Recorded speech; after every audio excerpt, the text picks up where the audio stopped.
Hi yogis, Iris here, and welcome back to our transition series. Today we're going to be exploring moving from downward facing dog, taking both feet and jumping them up towards or maybe even in between the hands.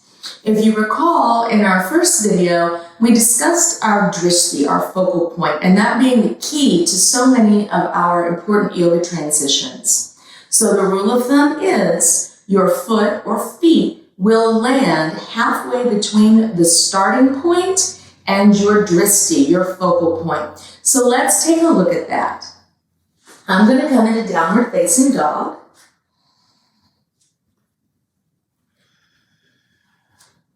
And for my normal downward facing dog, I'm taking my eye gaze back towards my toes, maybe even up towards my navel.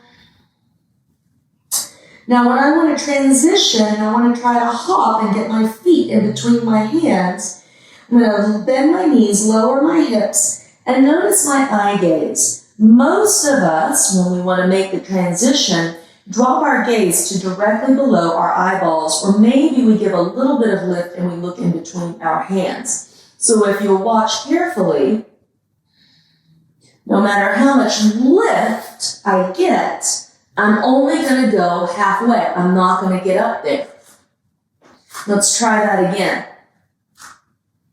This time, from downward facing dog, when I want to transition, I'm going to bend my knees, dip my hips, and I'm going to bring the gaze out over the top edge of the mat. And I'm not going to focus on anything in particular, but I'm just going to get that nice lift. So here, when I start to spring, I get a lot more forward progression here. Let's look at that again. Stepping back to downward facing dog. Drishti down to the mat, drishti in between the hands.